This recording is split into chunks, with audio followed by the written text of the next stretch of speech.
Friends, we gather here this morning to celebrate the life and to honor the memory of Mike Chernin. Mike's family so very much appreciates your presence here with them this morning, which offers them a great deal of comfort and support. Adonai ma'adam v'teda ehu ben enosh v'chashvehu. O Lord, what are we that you have regard for us? What are we that you are mindful of us? We are like a breath, our days are as a passing shadow. We come and we go like grass, which in the morning shoots up renewed, in the evening it fades and it withers. You cause us to turn to dust, saying, "Return, you mortal creatures." Would that we were wise, that we understood whither we are going. For when we die, we carry nothing away, our glory does not accompany us. Mark the wholehearted and behold the upright. They shall have peace. The author of the first of the Bible's 150 Psalms describes in language both poignant and succinct the nature of the good life and the fruits of that life. Happy are those who have not followed the counsel of the wicked, nor taken the path of sinners, nor joined the company of the insolent. Rather, the teaching of God is their delight, and they study that teaching day and night. They are like a tree planted beside streams of water that yields its fruit in its season, whose foliage never fades, and whose fruit always flourishes. Let us take comfort now in the 23rd Psalm. The Lord is my shepherd, I shall not want. He maketh me to lie down in green pastures. He leadeth me beside the still waters. He restoreth my soul. He guideth me in straight paths for his name's sake. Yea, though I walk through the valley of the shadow of death, I will fear no evil, for thou art with me. Thy rod and thy staff, they comfort me. Thou preparest a table before me in the presence of mine enemies. Thou hast anointed my head with oil, my cup runneth over. Surely goodness and mercy shall follow me all the days of my life, and I shall dwell in the house of the Lord forever. Esa'enai el heharim me'ayin yavo Ezri.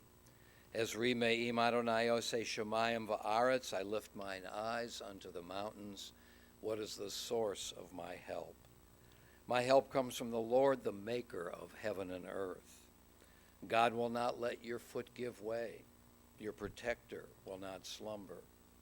Yea, the protector of Israel neither slumbers nor sleeps. God is your guardian, God is your protection at your right hand. The sun will not strike you by day, nor the moon by night.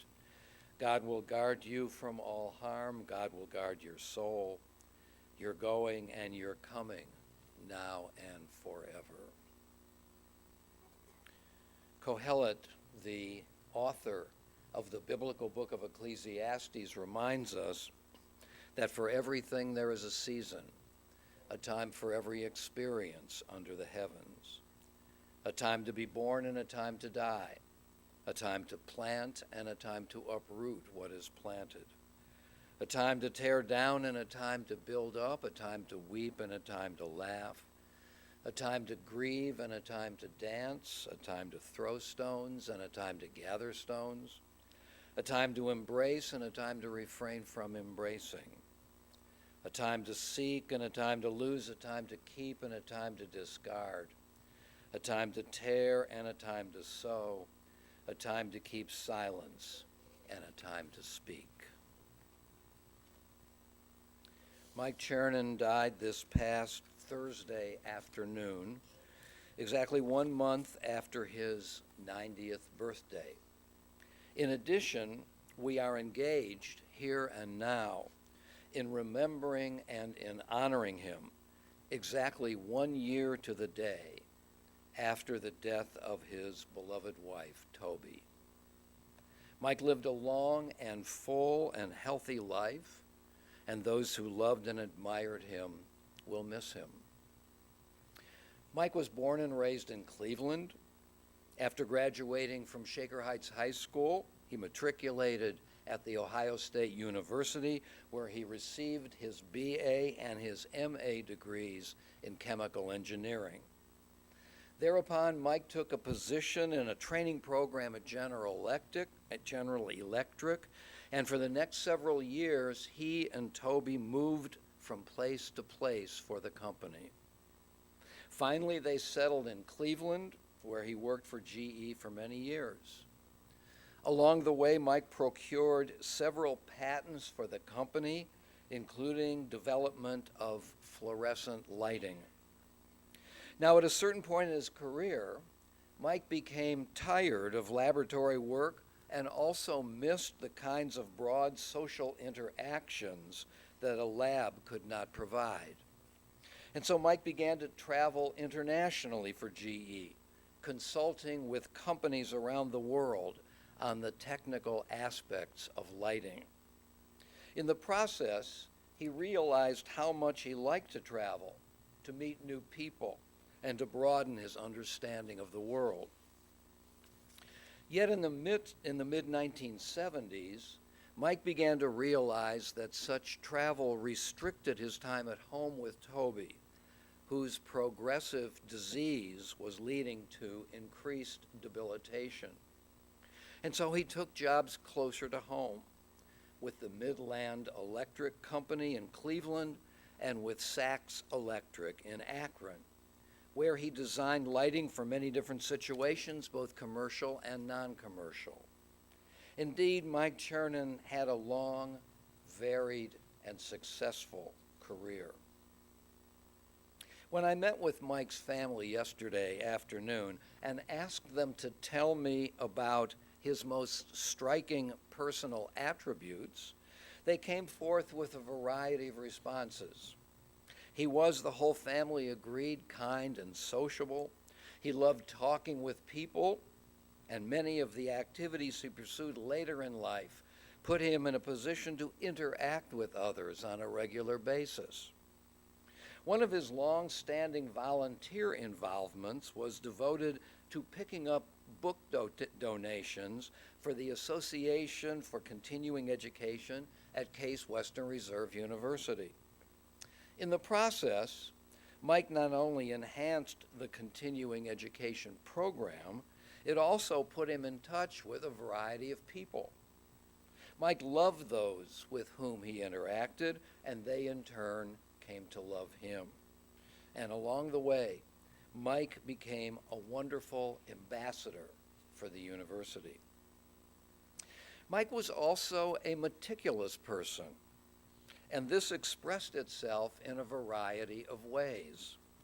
In routines, for example. Mike seemed to follow the same routine every single morning. He would get up, make himself a cup of coffee, work the Sudoku puzzle, and take his beloved dog, Bart, for a walk. Then, for about 45 minutes at the end of the day, Mike would sit at his computer and explore all the art he was interested in, whose value he well understood. He would sit at his computer and discover what was for sale, who was bidding on it, and what pieces captivated him. Having these routines every morning and every evening framed Mike's day and gave him, as routines give most of us, a sense of order and of well-being. Now, during the years of his traveling for business, Mike developed a love for art, especially for Haitian and Hong Kong art. And many pieces from these cultures adorn the walls and the surfaces of his home. And because of his growing knowledge of and love for Haitian and Hong Kong culture, he often took Toby along with him when he traveled to these destinations. Moreover, Mike also loved to prowl around thrift stores, Value World, Big Lots, Costco, places like that. He would regularly go to these thrift stores and then to antique shops during his lunch hour, delighting in the vast variety that both piqued his interest as well as deepened his appreciation of the fine arts.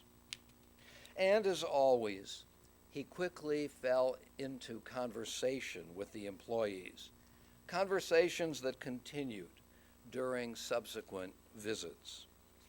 And though Mike was not terribly comfortable in large crowds, he was gregarious and at ease in one-on-one situations. In addition, Mike had a variety of additional interests that gave him pleasure. He loved to eat, and he had an amazing memory for the meals that had delighted him in the past. He especially loved spicy foods. The spicier, the better. And he had a special fondness for both ethnic cuisine and for mom and pop restaurants. Yet for all his love of food, Mike always seemed to be physically trim, undoubtedly because he worked out with some regularity. Mike also sang in the Plymouth Church Choir, and he bowled regularly, at one time with a great deal of skill. And he was motivated enough and healthy enough to continue these activities to the very end. In fact, just a day or two before he died, he picked up a load of books for the university. And on the night before he died, he bowled 3 games. Now, Mike's family also told me that he had a stubborn streak. He liked doing things his own way, his routines, his ideas, his plans. And if perchance someone suggested that he do something a different way, Mike would simply nod politely, then go about doing it as he was accustomed to doing it. In his care for Toby, for example, Mike insisted on tending to her needs himself, resisting the increasingly plausible idea that at a certain point hospice be brought in. And here I want to emphasize Mike's devotion to Toby. As her Parkinson's disease increased, so did Mike's care for her intensify. Many a time, I would see Mike patiently pushing Toby's wheelchair around our temple, all the while alert to her every need. One of his grandchildren called this devotion extreme love, and another termed it amazing love. And Mike, along with Toby, deeply loved their children and their grandchildren, and they both accepted who everyone was unconditionally. They were interested in what they were thinking and in what they were doing, always without judgment, always through the eyes of love. Mike is survived by his children, Jeff, Shelley, and Jody, by his daughter-in-law, Terry, and his sons-in-law, John and Mark, by his grandchildren, Laura and Max, Jesse and Matt, and Claire and Aaron, by his brother-in-law, Sam, by his sisters-in-law, Jan and Sylvia, by many nieces and nephews, and last but not least, by his cherished dog, Bart. He was predeceased by his wife of nearly 68 years, Toby, by his brother Bert, and by his parents, Joseph and Esther. Mike Chernin lived richly, and he lived well. He pursued a varied career, which gave him a great deal of satisfaction. He enjoyed a fulfilling marriage, raised 3 fine children, saw the coming of age of his grandchildren, and found activities that gave him pleasure and satisfaction while also contributing in many ways to his community. Those who loved and admired Mike Chernin will never forget him. Zichrono livracha. His memory will always be our blessing.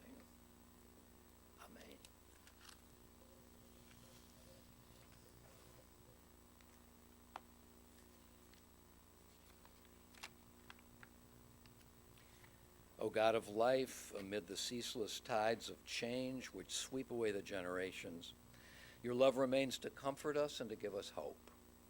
Around us are life and death, decay and renewal, the flowing rhythm that all things obey. Our life is a dance to a song that we cannot hear. Its melody courses through us for a little while, then it seems to cease. Whence the melody, and whither does it go? In darkness as in light, we turn to you, the source of life, and the answer to all of life's mysteries. Will you please rise now for the El Mole Rachamim? El Mole Rachamim shochein bamromim, hamtzei menucha nechona tachat kanfei hashchina, im kadoshim utahorim kazohar harakiam azirim, et nishmat Moshe ben Yosef ve'Esther, shehalach la'olamo, bala rachamim yastireo b'seter kanafav la'olamim, v'yitzror bitzra chayim et nishmato, Adonai hu nachalato v'yanuach b'shalom al mishkavo v'nomar amen. Compassionate God, eternal Spirit of the universe, grant perfect rest in your sheltering presence to Mike Chernin, our loved one who has entered eternity.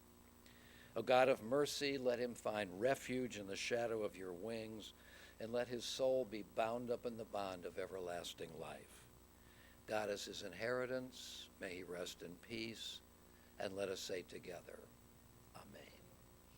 Will you please be seated? I want to announce that the family of Mike Chernin will receive friends at the residence at 19110 South Woodland Road. They will receive friends immediately after our interment service and until 8 o'clock this evening. Once again, on behalf of the family, we're so appreciative of your presence here with us this morning. Our service now continues at the Mayfield Cemetery.